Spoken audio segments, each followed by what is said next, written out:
Hello, everyone, and welcome to another episode of the War Report. Now, let me preface this.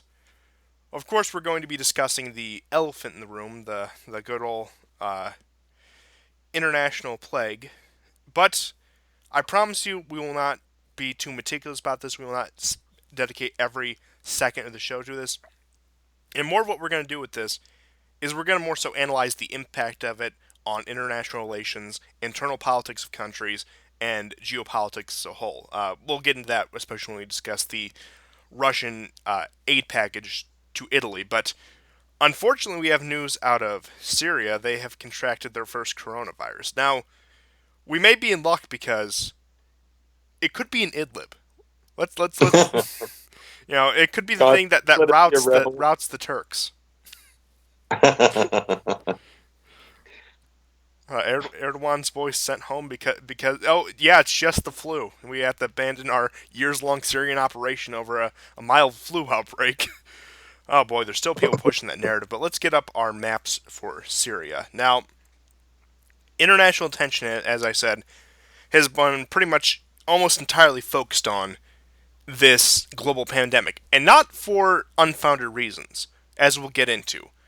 But things just keep on chugging along in Idlib. It seems like we tell the same story over and over. And of course, American troops really doing, really defending our national interest, really just at the front line, defending our freedom and keeping this country safe from the real threats, which is Kurdish control over oil fields.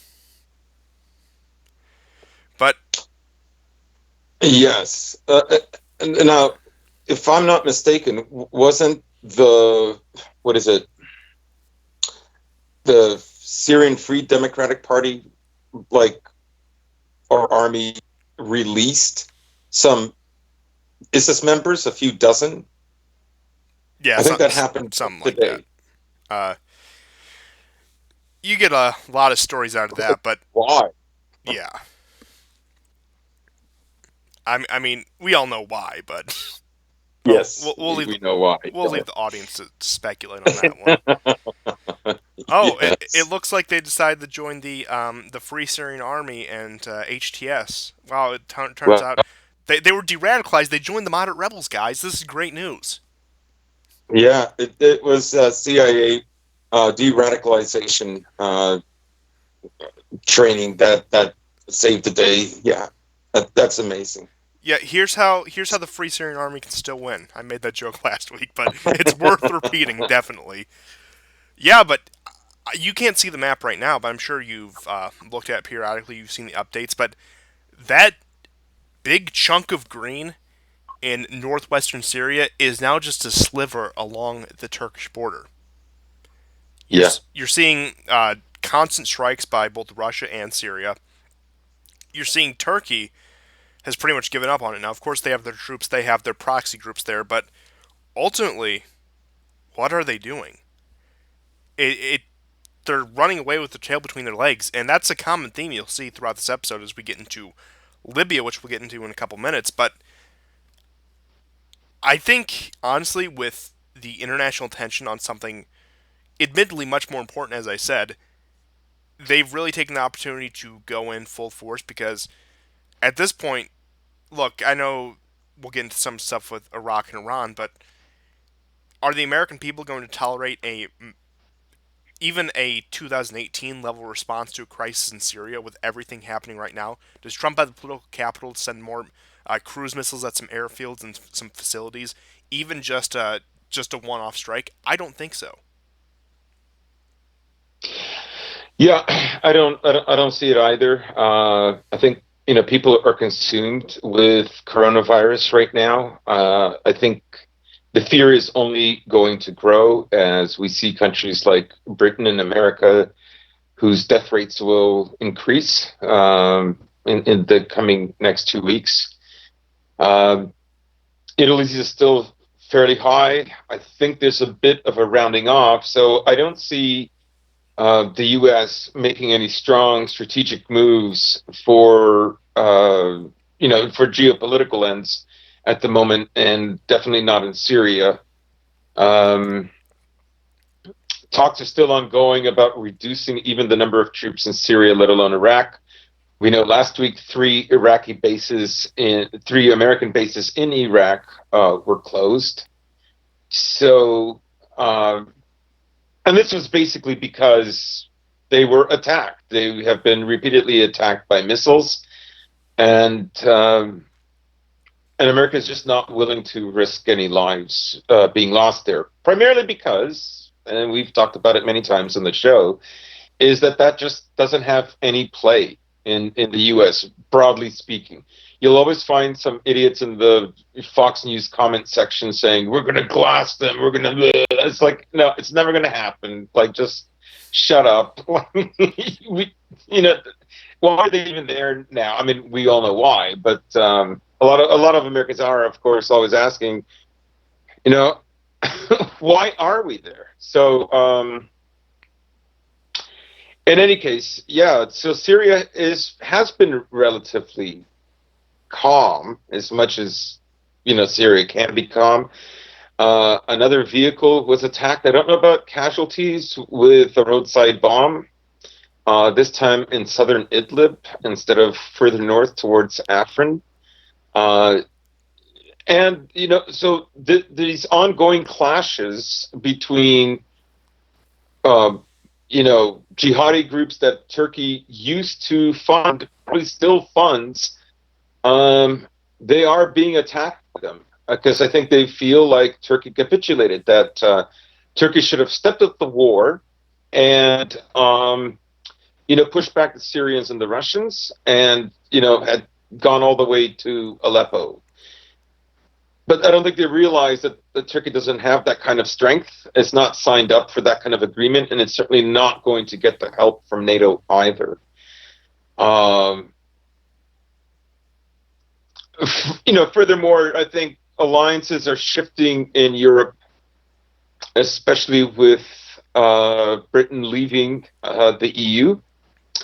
I think NATO is afraid of more migrants coming in, not for reasons why Europeans are afraid, but I think they're afraid of, let's say, a kind of stronger Turkish influence, say, within the Balkans or elsewhere in Europe. I don't Yes. think they look forward to that. And I think we can say that one of the reasons Erdogan played his hand at releasing more refugees and migrants was because of that.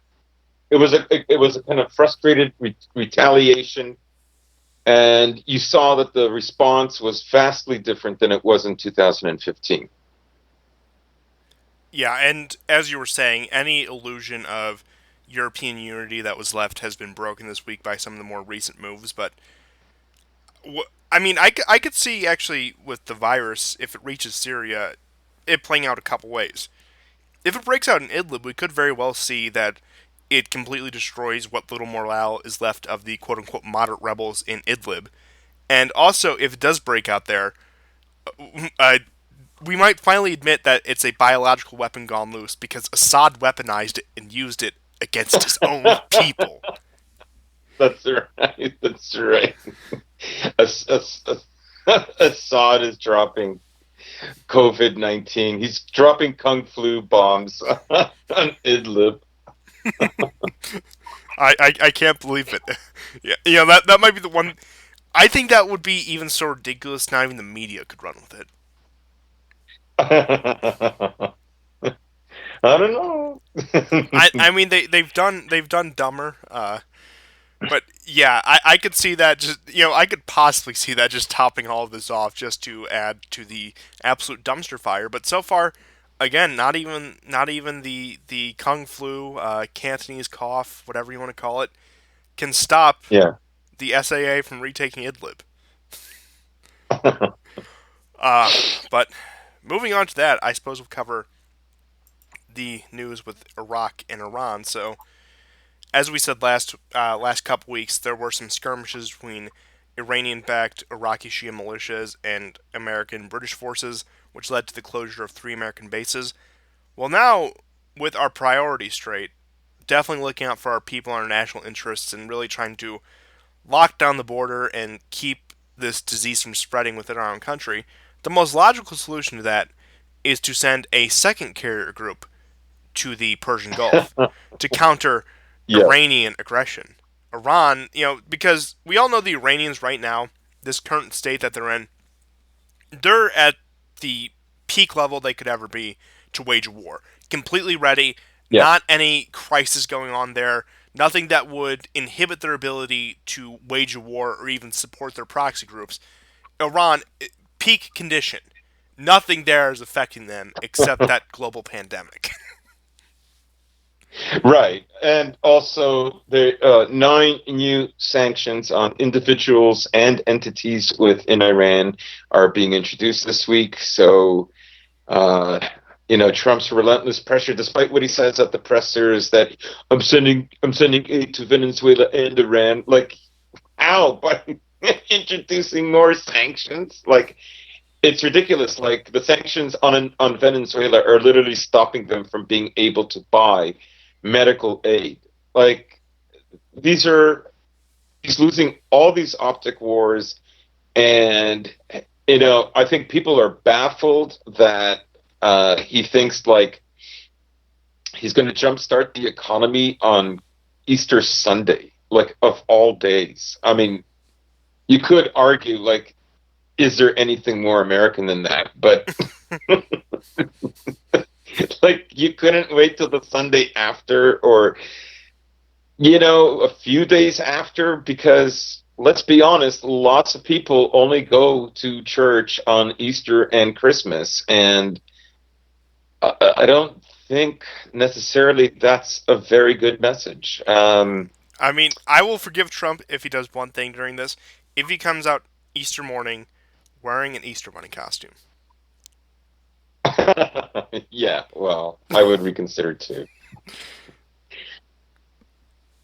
Yeah, but So I think also, it's how tuned is the public into this? Like, on the one hand, the virus is a way that people can ignore the sanctions more than they already do. But I don't think people, like the American public, is not overly invested in the fate of Venezuela or Iran. yeah, especially now. Like, They didn't care in the good times when Trump's economy was booming, and they're definitely not going to care when crisis hits at home. yeah, yeah. And meanwhile, like they're literally like losing the optics war. Like Pompeo will tour the world and remind people that America is a democracy, that it's there to protect democracy worldwide, that We're the America global itself is leader. still Yeah, you got global leader, the city on the hill, and yet it can't really even deliver help. Like literally, Russia and China are doing that. yeah, and I think everyone here knows this show's position on foreign aid, which we're pretty much 100% against. But speaking for myself, I don't know too much about you. The two things I'd make an exception for is disease outbreak and natural disaster. I think those are the two only reasonable circumstances to fork over your money to another country for aid. I'm not even talking about trade, but I'm talking about if you're giving another country resources and supplies and money with no reason, no benefit to your own, it should be to mitigate a crisis, not a political crisis, not a geopolitical crisis. If they're in a border dispute with their neighbor, that doesn't matter. No, if there is a natural disaster or pandemic, those are pretty much the only two reasons, in my mind at least, you can justify sending American money overseas. And lo and behold, all the money we can spend on funding pride parades and CIA-backed Coca-Cola Yeah, death squads in Colombia, we can't cough up enough money to give a NATO country. And look, I think you all know my opinion on NATO, but if it's going to exist, at least why can't we send some money to Italy, which hosts how many tens of thousands of U.S. troops, how many air bases? yeah, yeah. I mean, there's literally Russian boots on the ground in Italy right now. Yeah, I mean, look A NATO at this country point, has been invaded by little green men. it was bound to happen eventually. But at this point, I think it's too late. I think we have to focus on what is happening and what is about to happen here. But 2, 3 weeks, a month ago, we could have possibly nipped this in the bud for ourselves at least, even from a purely selfish standpoint, if we prevent the spread of a country that we have a high amount of travel and trade with, we could very well keep it from coming over here. But lo and behold, here we are, and at this point, we can't send out aid. We're going to need it for ourselves. I mean, you look at the pathetic numbers of the respirators and the masks and all the emergency supplies we would need. It's horrible. And look, I have some anecdotes from people I know who work in hospitals I won't get into, but things are not looking pretty. And you know, hopefully everyone's Right, prepared. and it's also respirators that are not even being used. I'm not saying I'm a fan of Cuomo. I know him through all the years. I don't know him very well. I mean, after all, I am a Canadian. I'm not in any way a fan of his. To be blunt about it. However, he did bring up that there are federal powers, and it apparently there's these respirators, about 20,000 of them, that they're not going to anybody yet. They haven't been released, and people are expecting this coming weekend for the numbers in New York to rise further than they did this past weekend. So this, the one thing about this virus is it's shown a complete lack of coordination and cooperation, not just within the U.S., but all even the way Canada handled it, definitely the way the EU and also the way Britain handled it. It's showing a lot of fault lines right now. Yes, absolutely. And the British case, which we'll get into Europe later, but going from we just need to build a herd immunity to a national lockdown within a matter of what, a week is that should tell you everything you need to know. And even in the United States, with states like with these stay-at-home orders, Ohio, my own state, our stay-at-home orders are so lax. The only things that really shuts down is movie theaters and sitting down at restaurants. You can still get carry out, you can still get delivery, but almost everything is still functioning so long as there's only so many people. And look, frankly, we were talking about this. I understand the fear that look, the United States federal government has a tendency to hold on to power, and it's within the American cultural and political tradition to be suspect of government overreach and government power. It was a Mhm. federal republic founded by a bunch of frontiersmen, very self-sufficient people who didn't necessarily rely on the government or civilization to build their livelihood. I can understand the fear of overreach, and that's one of the big problems of the West. We just don't know how to do authoritarianism right. Like whereas in Russia, in Hungary, in these Eastern European countries, even some other European countries, and some Asian countries such as Japan, South Korea, they can shut down their countries. They can come together as a national unit and have an effective crisis response management. But you get into the West, our authoritarianism consists of we're gonna not shut the borders. Well, we're going to say we're gonna shut the borders and shut I don't know down about what half of the trade and travel at most. But then we're going to monitor you on your phone to make sure you don't have the virus, and we're going to take all these ridiculous overreaches when we could have just shut our borders back in January. That's the difference between the Western and the, I guess say, Eastern authoritarianism. Not that either system is perfect. No system is perfect, but we wait until a crisis gets so bad that we're forced to take these heavy-handed responses rather than taking a measured response at a reasonable time. Right, and it's also the approach too, right? Like, this airline first shuts down, then another perhaps a different industry. It could be even in sports and entertainment, and so on and so on and so on, and they shut down gradually. But the truth is, as everything gradually shuts down, and when it seems imminent that there's going to be a total shutdown, people just disperse. They flee. They go to the country. They go to another state. And the virus is spread. And then you have like incredibly stupid people who like literally have come out of a hospital, tested positive. The hospital staff has asked them to self quarantine, and then they make videos that they post on Twitter or TikTok or whatever format, boasting how they're still going to go out there and have fun. Like, I mean, yeah, okay, maybe you're somewhere in your 20s and 30s, that's great, but like you probably have a grandparent, or you might be a little older and you're even more irresponsible, but you have parents. Like, I mean, the level of I don't know, the level of libertarianism that pervades the society is just, it's remarkable. I wouldn't It even go that like far. I'd just say obviously apathy. just yeah, apathy. I guess, like, yeah, I got it, whatever. It's like, yeah, but this person was literally like boasting about spreading it. He was touching things like it's just insane. this this yeah, it's apathy. It's definitely nihilism. And you could say that right after 9/11, the culture really went into this kind of bizarre form of escapism, like all this LARPing and cosplay and I'm sorry, but anime, like people dressing up as these characters and this thing like flying off. All of this is just absolute. It's just escapism.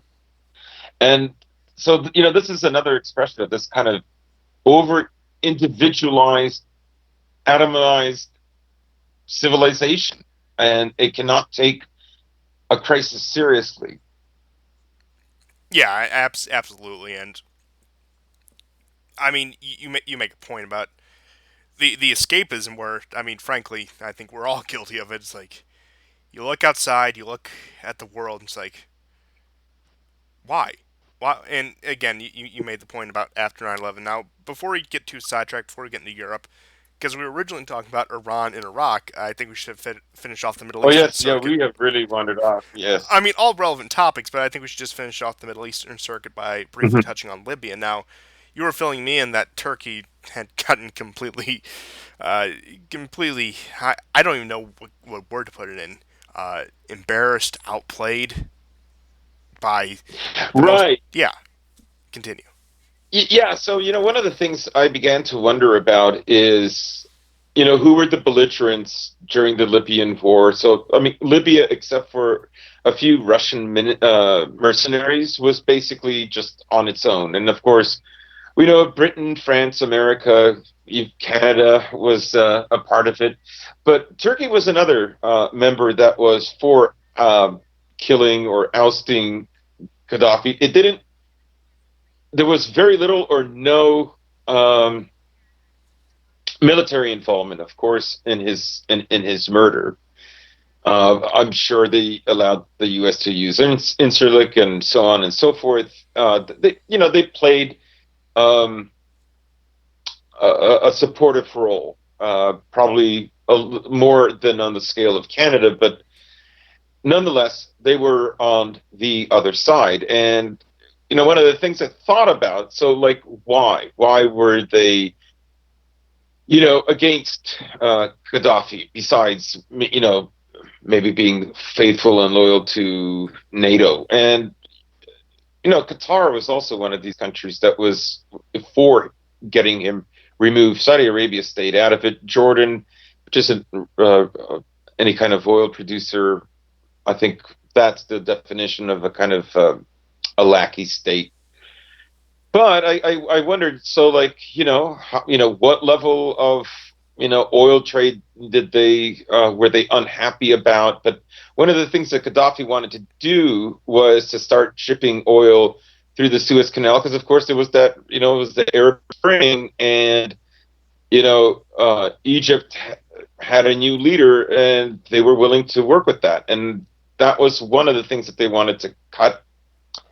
Um, I'm surprised that Saudi Arabia was as quiet as it was. But that was just interesting, because like every time we've talked about Libya, I don't always I didn't always understand, like, how does what is happening there today match with why how things played out 9 years ago, and how things have evolved since then.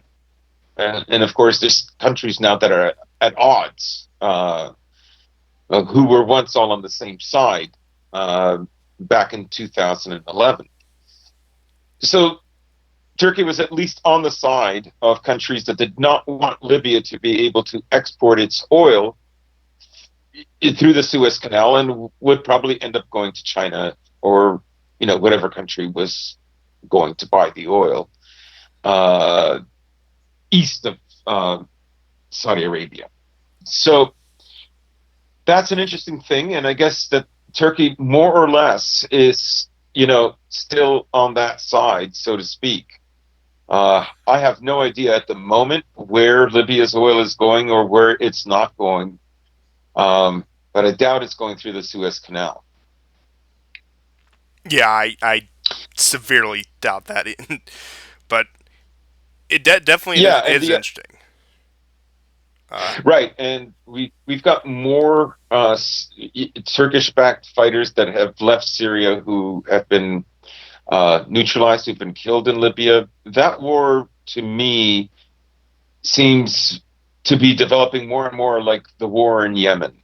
Um, I wouldn't say that the official government forces are in the same sort of, let's say, level of retreat. Uh, you could argue they're in a worse situation because they simply don't control as much territory, but a lot of the territory that they don't control isn't as valuable. Uh, so, I mean, I think that's a war that, like, over time, I don't think is going to go in Turkey's favor any more than what's happening for Saudi Arabia. Saudi Arabia came out with statistics basically that since the beginning of the war in Yemen, that it has lost 20,000 of either Saudi Arabian soldiers or soldiers backed by Saudi Arabia originating from other countries. That's an enormous number. yeah, and it's just amazing to look at. I mean, this time last year we were talking about Haftar in Libya and the fall of Tripoli, but it just seems like this war turns into more and more of an absolute disaster as time goes on. It turns out the entire country of Libya, ever since Gaddafi's fall, I thought there was a glimmer of hope. It may be stabilized again under a strongman. Maybe not the best choice, but at least something.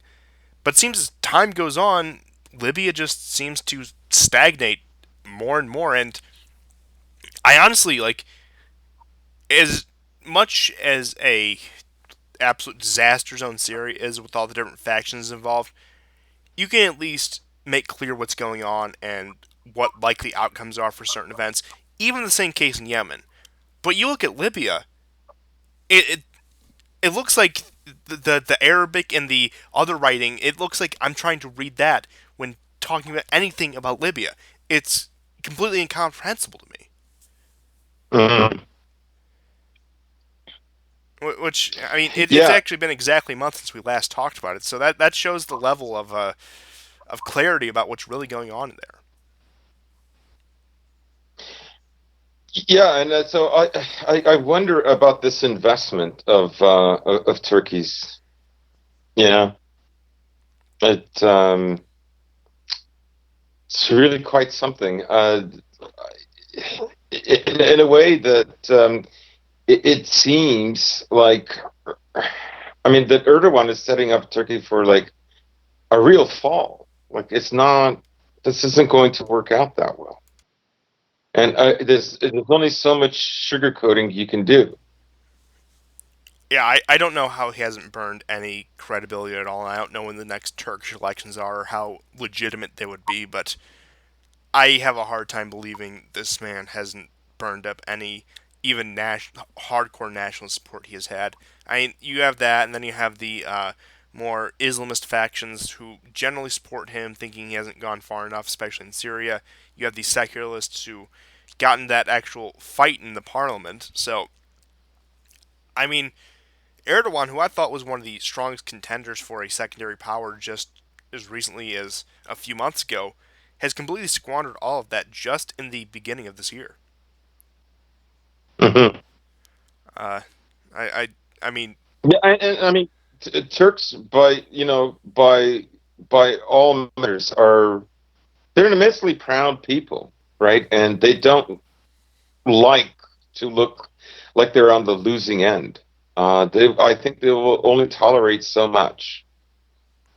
So, you know, Yeah, I mean, but with the way 2020 is, in retrospect, it's not surprising that uh, yet another wrench was thrown completely into the system. I mean, just this, I've hammered on this pretty much every episode we've done this year, but curveball after curveball, things just come out of nowhere this year, and mhm. I don't know why. It's just been such a pivotal year. It's definitely made for an interesting show and interesting to follow along. And I wouldn't even say like, of course, there's objectively bad things like being on the brink of war with Iran or a deadly virus spreading, but I don't even know how to feel about this year as a whole. Whether this is good, bad.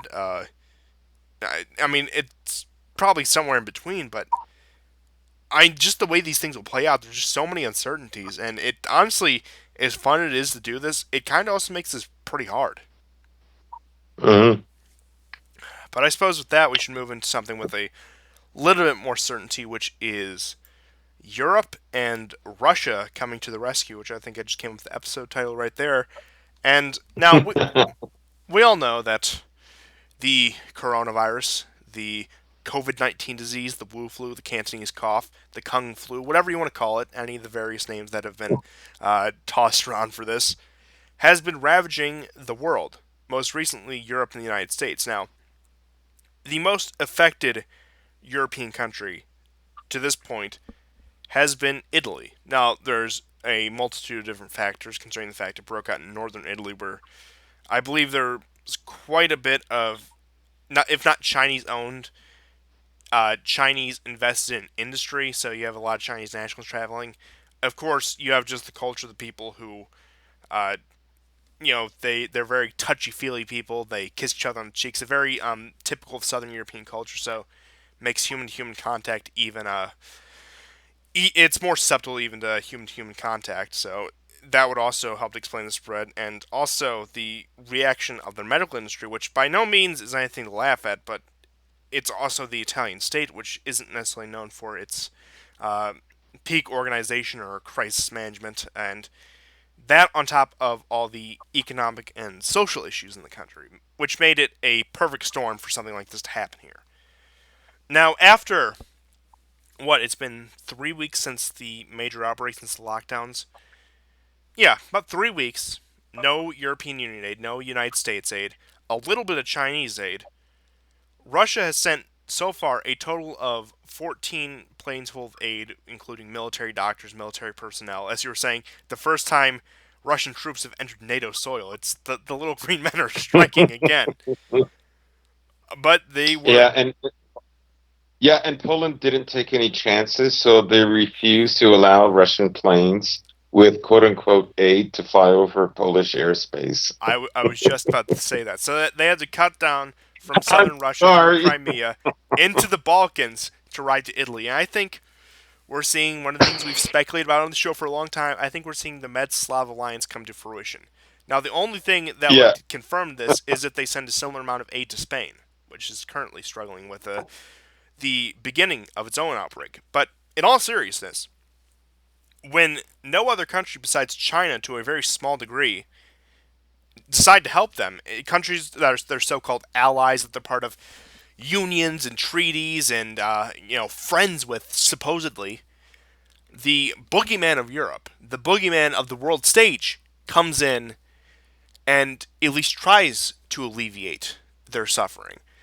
Now, Italian numbers, because of the quarantine, because of the lockdown, which they had to go through some measures to enforce. You can look at some of the clips of Italian politicians becoming very frustrated with their populations. I don't know if you've seen that one floating around.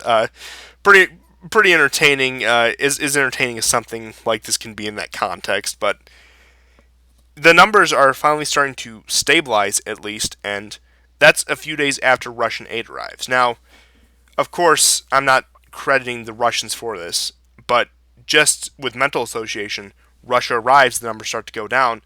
A lot of people are just automatically going to make that connection. And especially if Russian aid pans out, which, I mean, it probably will, at least to some degree. If this does something to decrease the numbers or improve Italian healthcare, this will be remembered for years to come. I mean, you already Yeah. had, and I believe it was a southern Italian town, one of the Hmm. mayors with the flag display having the Italian, the EU flag. He takes the EU flag, rolls it up, puts it somewhere else, takes out a Russian flag, plants it right next to the Italian flag, and as funny and as interesting as a clip that may be, it's very telling from a symbolic point of view. It is Italy saying, I mean, this isn't even just from the virus outbreak, but I would say the past 9, 10 years at this point with the financial crisis and their rocky relationship with the EU and the rise and subsequent fall of Salvini and the quote unquote populist coalition coming to power. This is the culmination of that. The rejection of the so called European unity, which has done very little for the Italian people. And even the Italian politicians haven't. I mean, there's been a few, but even the Italian elite hasn't benefited much from this.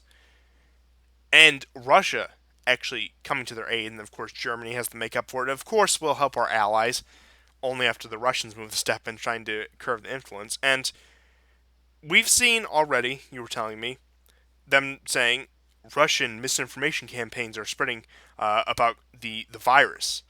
And they don't even Right. cite an RT or a Sputnik article, not even something that simple.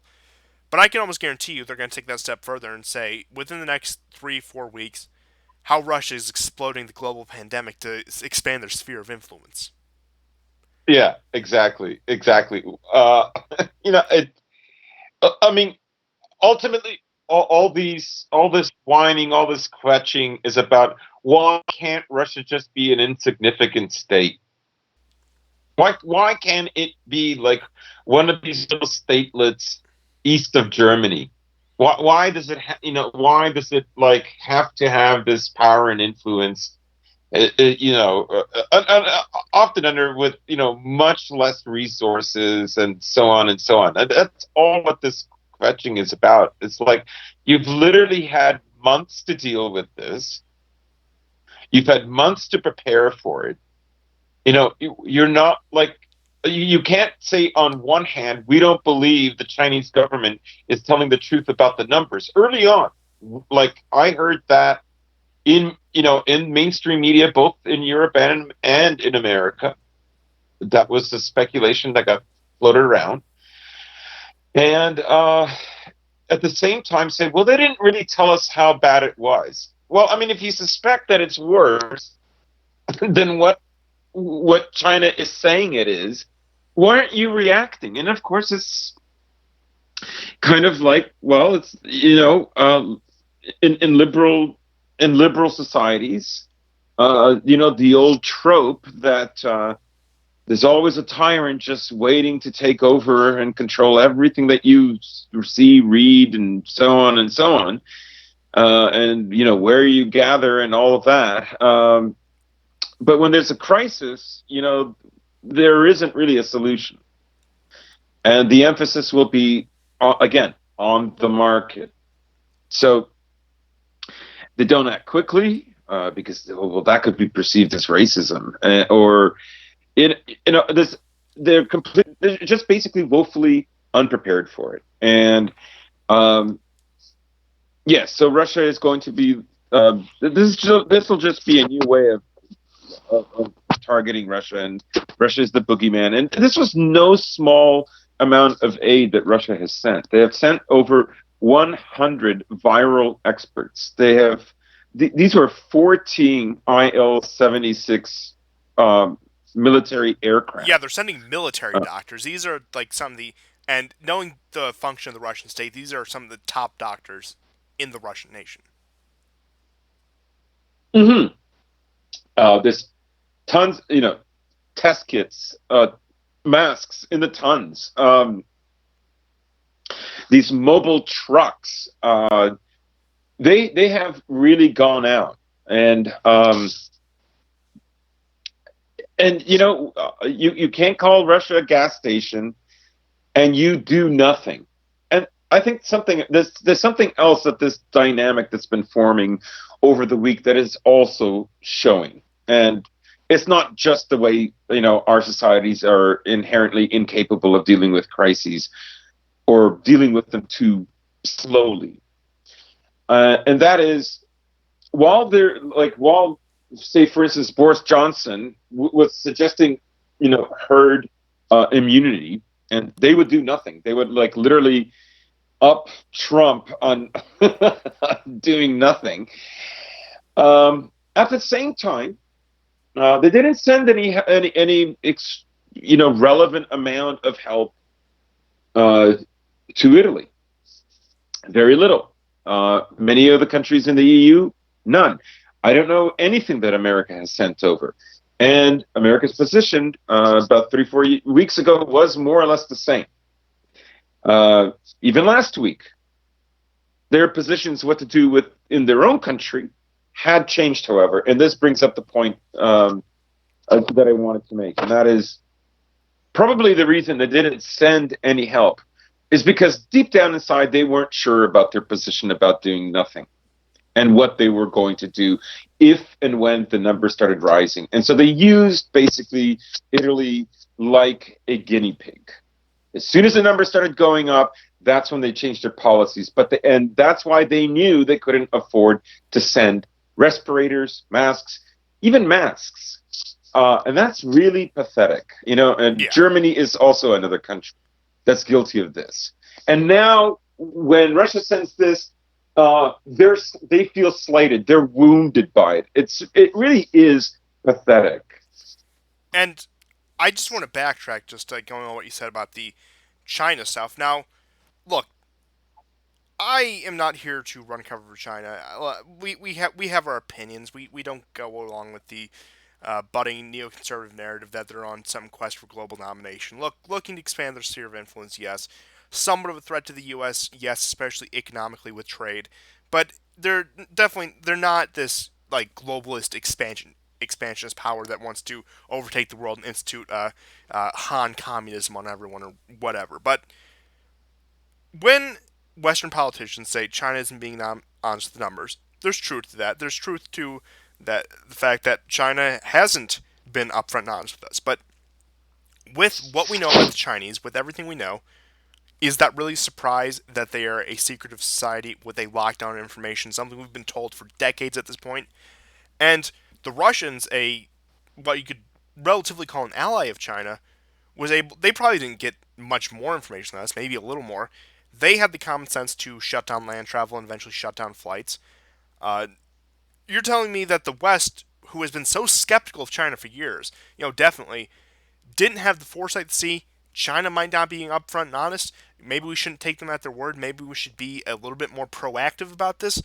And again, I have no problem with Trump calling it the Chinese virus. I don't think it's racist or anything. But if he wants to get out there and grandstand about China wasn't honest with us after he spent an entire campaign saying China's been taking advantage of us for decades, there's a bit of a gap there. Where why didn't he realize that this dishonest actor may not be telling us the truth? Right, and I also think it's so cynical of him. He's also doing the whole China virus. It's China virus because it came from China. Like he's not. I mean, I'm honestly divided. On the one hand, I love how he's berating a CNN journalist. Don't get me wrong. On the other hand, it's so cynical and stupid. He's trying to blame all of this on China. He has waffled back and forth. There are times when he's giving pressers and the doctors on his staff are making faces like, "Oh my God, I can't believe he said that." His entire policy is completely incoherent. It's literally worse than his geopolitical strategy, the policy. So you know what I mean? And really calling it a China virus, getting mad at China, while at this also moment, praising Xi Jinping's response, also, which he's done several times, even within the same press conference. Yes, it's completely insane. It's totally incoherent, right? And I hate to say it, but he's going to lose credit points, and if not that, at least optic points. Oh no, yeah, I went there. so I think it's just cynical of him, and really, I can't take it seriously Like, because um, I think I think the West right now has been it's been outplayed. I mean, and not that anybody's playing them, but honestly, like you look at the coronavirus and the U.S., Canada, like you look at the entire West, and this crisis, which is still as bad as it is not the Black Death. It is not the bubonic plague. You know, we are it's not even the Spanish eventually, flu. yeah, we are going to get around this, but um, it's shown a level of incoherence and disunity rather than unity. It's showing the fault lines. These fault lines are very visible now. The West is tirelessly trying to make them seem, I don't know, like either they're not there or Russia is making them worse. But this isn't Russia. Russia's not behind this. Well, based on last week's episode, who knows? Duh. So I'm just joking, of course. Like Russia did not come up with the coronavirus, okay? so um, so I think that's one of the takeaways that's the main takeaway of just how little cooperation there is, Yeah, and and even just I mean the irony of talking about this union and criticizing petty nationalism, and meanwhile, you know, you have all these videos of the French and the Italians and other nationalities, you know, singing their anthems from from windowsills into the streets of Paris and Milan and Rome and so on, showing that you know what they're not going to sing Beethoven's Ode to Joy and just wave the EU flag. That didn't happen. you know, you brought this With up, this, so I had to sidetrack a little. It is interesting because in these countries where they're on lockdown, a lot of them are hanging the flag from the apartment windows, doing stuff like that. Whereas in Bosnia, you have Yugoslav flags, you have Serbian flags, you have Croatian flags, just just like all in the same apartment block. literally, it's like less than half the size of Sicily. It's divided by four basic groups. It's just I know I'm a Balkan boy. We're never going to change. That's true. No Kosovo flags, I no just Albanian can't see flags at that least. stop with No that. Albanian flags at least. Yeah, yeah. Thank God. Kidding. Yes, we love our Albanian audience as much as they may dispute that, but yeah, pretty much what we can say is, okay, yeah, China was secretive. Just in short, China was secretive. They weren't necessarily honest.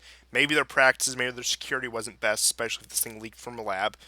But also, the West, who has been more than willing to offshore their industry and do so much trade with China for all these years, they have no right to act surprised when this country that, especially Trump, has called a dishonest actor and says has been taking advantage of us for decades, all of a sudden take their word for it and Xi Jinping's word for it, and then act surprised when he can't manage his own crisis response. Which I'm not saying it's been a complete disaster. I think Trump's gotten some things right. I don't think it's horrible. A lot better than what I probably could have expected.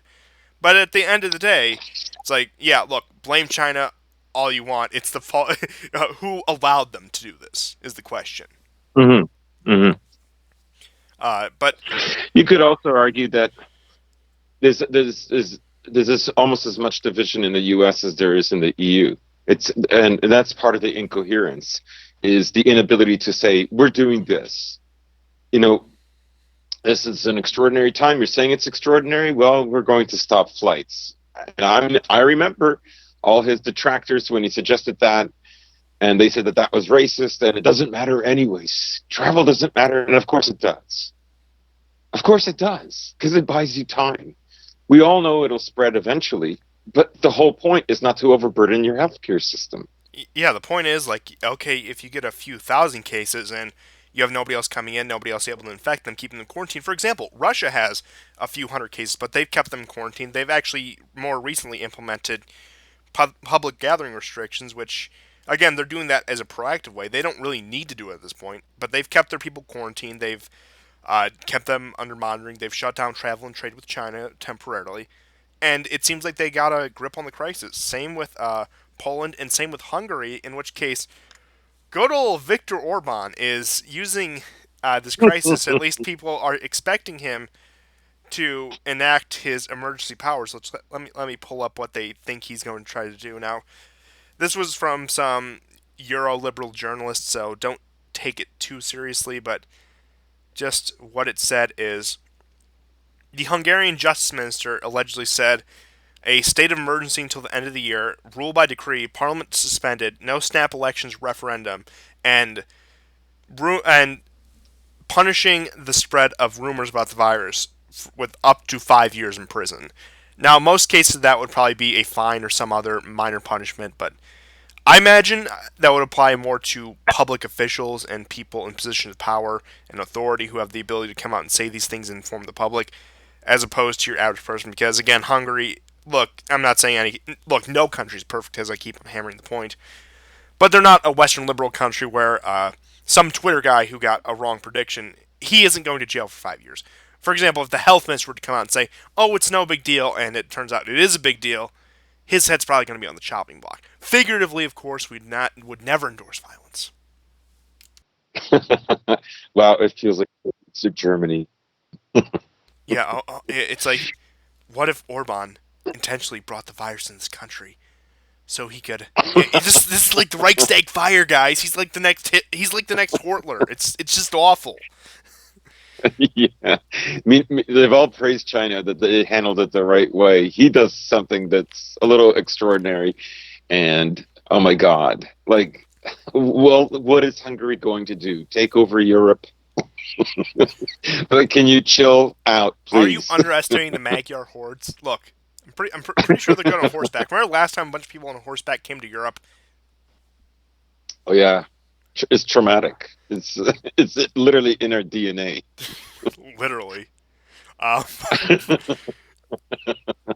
But I mean, again, these illiberal countries, even the illiberal democracy as Hungary describes itself, have shown, again, a much better response to this crisis than anyone. Look, China, I would say, had went too far in the wrong direction. They were the authoritarian where you must work, we must keep the economy up. Funny enough, like almost a horseshoe going back to the liberal capitalist democracy where China really put their population to, I think calling it a bit of a slave drive would be exaggerating, but just shy of, and then overreacting to the point where they have to door shut on apartments. Then you have the West right now, which is doing very little, whereas you have the European authoritarians. It turns out they have the best response out of all of this. Surprising how that works. Mm-hmm. It's as if there's something also, there. I think now I forget. There's I guess people are talking about that. Just to bring this maybe a little bit back towards America, but only to highlight the kind of economic conundrum that I think is obviously looming. We know it's coming. And that is the video that Ackman had, where he's basically begging, he's imploring that Trump, get those Trump bucks going. Not that I'm against it. I'm not. Calm down. You wouldn't get any. But I think that it's been blocked twice. No Trump bucks for Canucks. You can't. You can't have Trump bucks unless you have diversity quotas for businesses.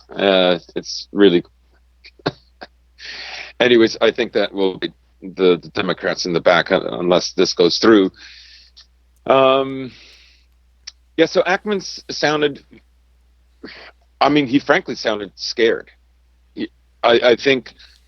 You have this conundrum, and the conundrum seems to have divided people with two different positions. One is, we need to get back to normal as quick as possible because the fallout, the economic fallout, will like literally create more casualties than the virus itself, and that's one of Trump's rationales. But this conundrum also includes the possibility of the virus just spreading exponentially. We know now that in New York it's at twice what it was a week ago. Yeah, 200 some police So officers that have actually tested positive, with about another roughly 3,000 showing symptoms. yes, yes, and like again, it may not be the bubonic plague, but are you going to take the hit? And over a period of time, a country that gets that sick still will have a good economy. So you're arguing between maybe suspending the economy or limping along until things get even more worse. Because, you could argue that with population density of, say, New York and LA, the potential for deaths in America could be twice that of Italy's. And Italy's is now twice that of China.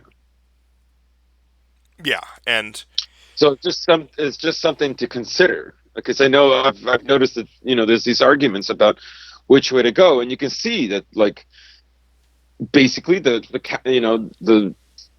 elites, the capitalist class, is very worried about this, and you could say that they're being cynical, and they want this bailout and so on to gobble up smaller outfits, smaller companies. Of course, I mean that's what they always do. However, they're also suggesting essentially getting people spending money to keep the economy going on some level. Uh, and of course, financial aid would be given to companies. So buying them out is not as strong of an argument for reasons why there should be a shutdown for a month. In any case, I just thought that was worth bringing out, that like our elites right now are actually really, really worried. And, that has potentials. I think they see, like, especially from like 2008, when the last financial crisis, like, honestly, people are not better off since then. oh no, the economy Pe- still isn't recovered, and it's about to take. It is taking another major hit. We're in a recession in all but name. right. And I think it's fair to say that this is going to be worse than 2008. The Magnitudes. fallout, yeah, by magnitudes worse. And I mean, I'm seeing statistics saying, possibly 30% unemployment rate at the end of the first quarter or midway through the second quarter. Like, that's huge, considering the Great Depression with a much smaller population. The worst it got was 24.9% unemployment. Oh, absolutely. And So, as you were saying, the capitalist class, the Wall Street elite, as it were, want to pay us all off to pacify us, to keep the economy running and keeping us from rioting. They're willing to implement a little bit of quote unquote socialism for a temporary amount of time in order to pacify us and just keep us on quite literally life support at that point. And yeah, that also goes to another point I wanted to make.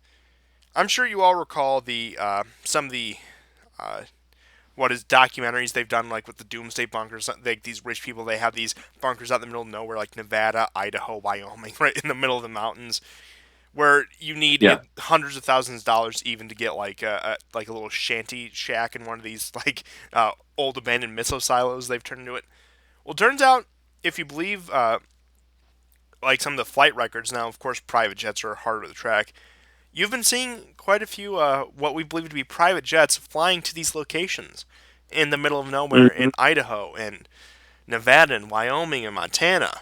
Interesting how that's happening. It's as if the elites, they aren't looking to profit off this as they. I mean, of course they're looking to profit off it, but it's as if they're not able to profit off this as they are with most crises, and are actually looking to hunker down for a few months. Now, The most drastic estimates put us at a pretty much the entire nation grinds to a halt for about a year and a half.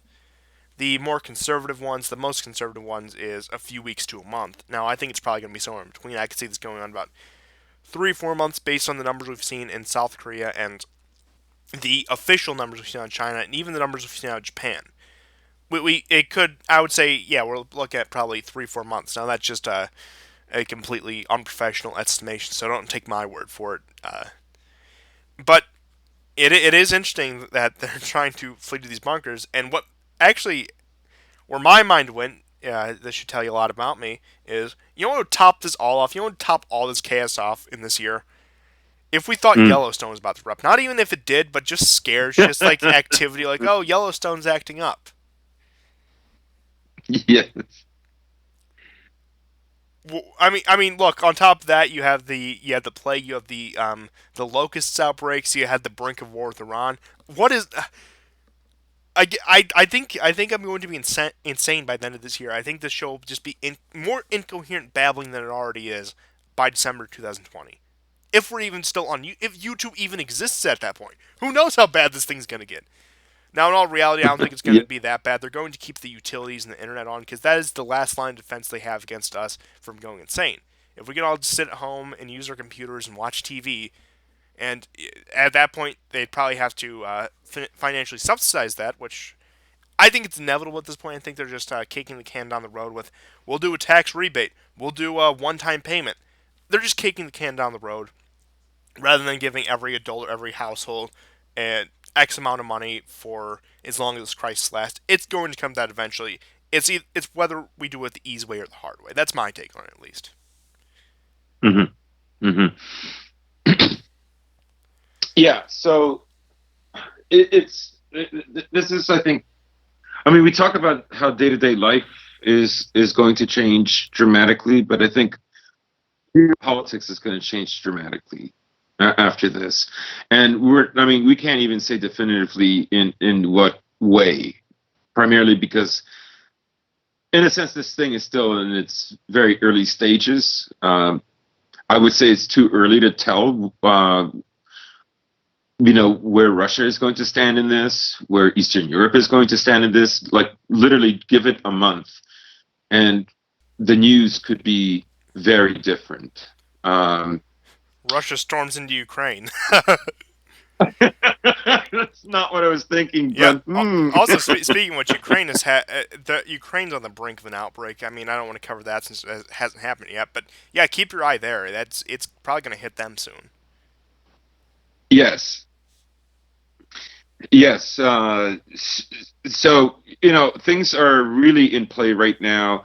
Whether we're talking about the geopolitical stage or we're talking about the domestic stage, our elites right now are actually terrified. Not everything is necessarily fake. A lot of these Wall Street guys are just terrified of this, even on a personal level, of losing a father, a mother who's aged. Their fortune. And definitely their fortune, because let's face it, if things start going really bad, even without a lockdown, and that would be a lockdown with aid, let's say that doesn't happen, restaurants, hotels, they're not going to make it past 2-3 months. Maybe a month. That's it. Airlines, public transportation in general. Right, and that's the other thing is how to fight this thing psychologically, because we talk about people flagrantly disobeying the law, or not the law, but just the advice and the law in some cases, and not spreading the virus, and to think of others who are much more vulnerable than we are. But think of the fear that would still persist if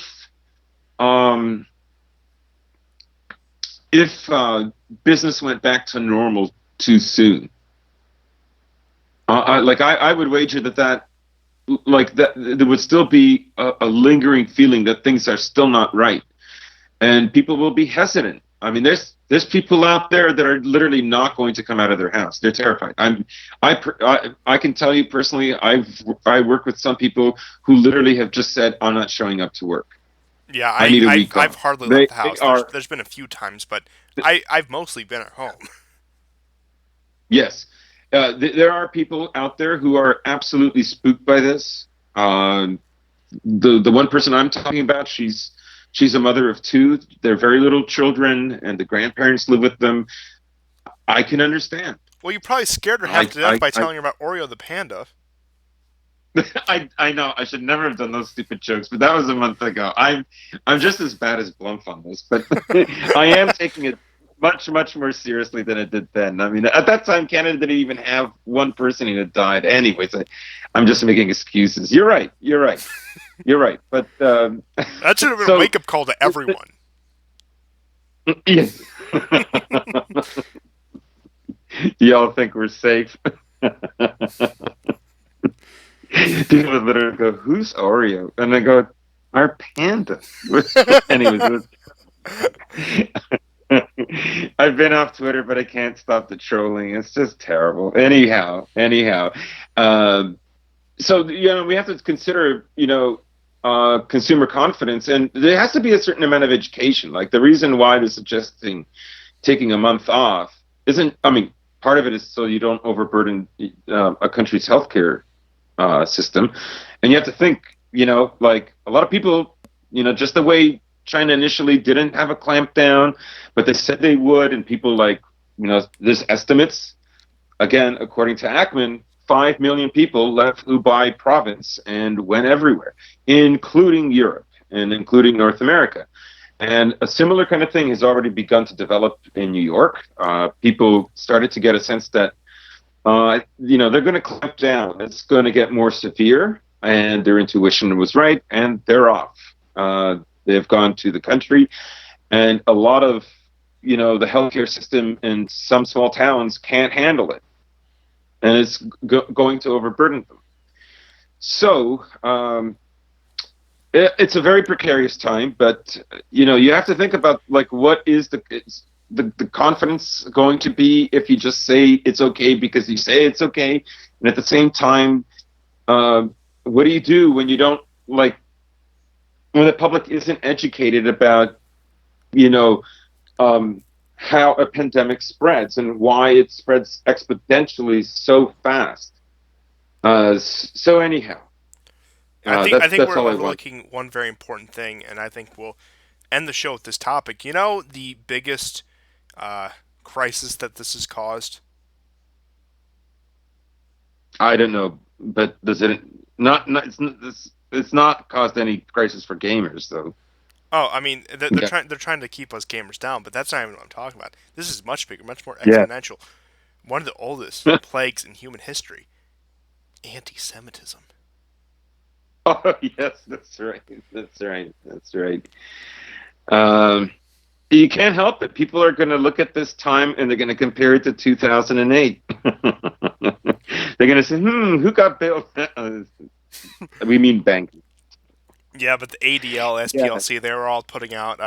not only has there been supposed racist attacks against Asians, but apparently people are blaming they're blaming Jewish people for this crisis, and why would they ever do that? And they did that during the Black Plague, and it's just so awful. We just can't catch a break, and we're the biggest victims in all of this. And that's on top of the ADL begging the government to release emergency funds for nonprofits, which I'll tell you this, the ADL is more likely to get Trump bucks before we are. Yeah, absolutely. Now, why are they not hinting at CPAC and all those so-called America First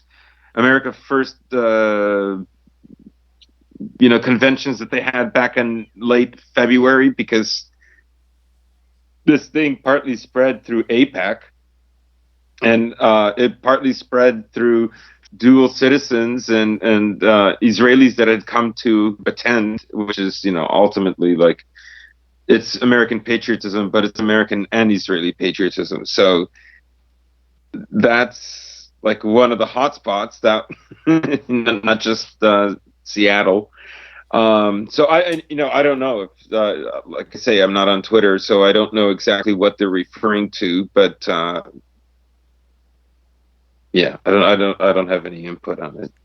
Yeah, but I just had to bring it up because in Western liberal societies, which I think a theme of the past few episodes, especially with this most recent debacle, has been their complete impotence. Now, we saw that, again, throughout the past few years since we've been doing the show, but this is probably the most prominent example that could get through to your normal, everyday, average person.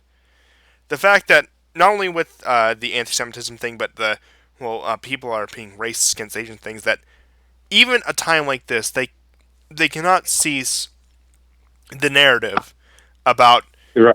we must be so tolerant and diverse, and and that racism and bigotry and xenophobia, what other drivel they want to throw at us, is the real issue here. Right. Right. I saw, on a similar note, I saw a headline. Um, Hospitals and research is being hampered that could be developing life-saving trans surgery procedures. Like, Oh yeah, that's just that's another thing they're going on about. Like, enough, please, why is gender enough. reassignment and abortion not considered necessary medical procedures? People are gonna die without it. Like, just the hubris and the priorities of a liberal society that their biggest concern is racism, abortion, and transgenderism in a time like this. And I'm not even talking about your average everyday American. I'm talking about the people, the people who set the narratives, the media, the upper middle class to wealthy liberals. That's the thing they're concerned about. Your average American didn't care about transgenderism in the first place, and I can tell you, they didn't. They really don't care about the LGBTQ CIA right now. And if anything, them pushing this is going to make it even worse for them. So, from a bit of a like dark point of view, a bit of a dark acceleration point of view, I hope they keep on just bitching about this. Yes, So yeah, it. I want them to show their hand. I want them to say, "This is what we really care about. We don't care about the well-being of the American people. We don't care about the well-being of anyone really. We don't care about the health and safety of anyone. We we care about the economy insofar as our stock portfolios, that kind of stuff. But what we really care about is we need to make sure those gender fluid individuals aren't being racially discriminated against as they go to get an abortion." right. I mean, all this kind of reminds me of the kind of deteriorating dynamic between men and women. Like, and in a sense, in a liberal society, everyone aspires to be symbolically a woman, whether the complaint is about anti-Semitism or transgender or what have you. That's essentially why everything is compared to a patriarchy. And that is, it's about being a squeaky wheel. So, for instance, women have depending on whether you're talking about America or Canada, they have over 20 healthcare departments absolutely devoted to just women, just women's bodies. And men don't have one, and they share it with family health. So if there's, for instance, if I remember in Canada some years ago, there was a guy that was setting up like a home for literally for battered men. And now the numbers were never going to like fill this thing up. Canada had never had one, but the feminists went absolutely irate about this because with a lot of these groups, everything is literally zero-sum game. If they get a house, it means we've lost the house. There's just no room to share or understand anybody else's pain. So, curing coronavirus is literally killing trans people. Yeah, It's insane. it's Or you want to know a threat bigger than coronavirus? Anti-Semitism. It's like, dude, they're just tweets. They're just like nothing will happen. Like these are just people who have whatever, some kind of a theory. You know, if it's not the Jews, it's the Chinese did this, or like whatever it is. You know, Everything but liberalism. and yeah, everything but liberalism, right? And of course, when they do this, they actually only reinforce the potential that the conspiracy theory that they are arguing against is in fact real. So yeah, it's quite a ridiculous situation. Yeah, and it's well, the takes, the twists and turns the show goes through, but at the end we always arrive at the same conclusion that liberalism is impotent. Yeah, yeah, that's I think what we're learning from this virus, because even if the virus it never turns out to be that big, the truth is uh, they foisted the responsibility upon themselves. It was their media who made it really big. Let's say it's not big. Let's say our standard is bubonic plague and or Spanish flu, and anything that's like less than that doesn't warrant overt concern. Well, you gave it overt concern. Again, more dissonance, more incoherence. So, which one is it? And they hyped it, they accepted it, and well, what do we have? We have complete lack of coordination after like literally scaring the population. So, But I will leave you with this because, of course, we are very respectful of the current establishment and the authorities and the current elites of the society. One piece of advice we will give you leaving the show is you definitely need to shop more. You need to take your HRT, and you just need yeah. to respect trans people and make sure you don't call this virus any geographical location. Don't label this. Call it by the proper name, and just remember, especially to spend the money. That's the big thing we're really hammering on. Spend Buy the the buck. dip. Buy the dip. Blumph is gonna get the bucks, guys. Yeah, yeah. Hopefully by this time next week we will all be subsiding on Trump bucks. But look, that's a slim chance. So don't get your hopes up too much. But anything's possible in these trying times. Yeah. There was a bit of hope there, and like I said, I think it's either sooner or later. And we will be back next week. And oh boy, who knows what next week has in store for us with just how not only do things get faster, but it seems to be.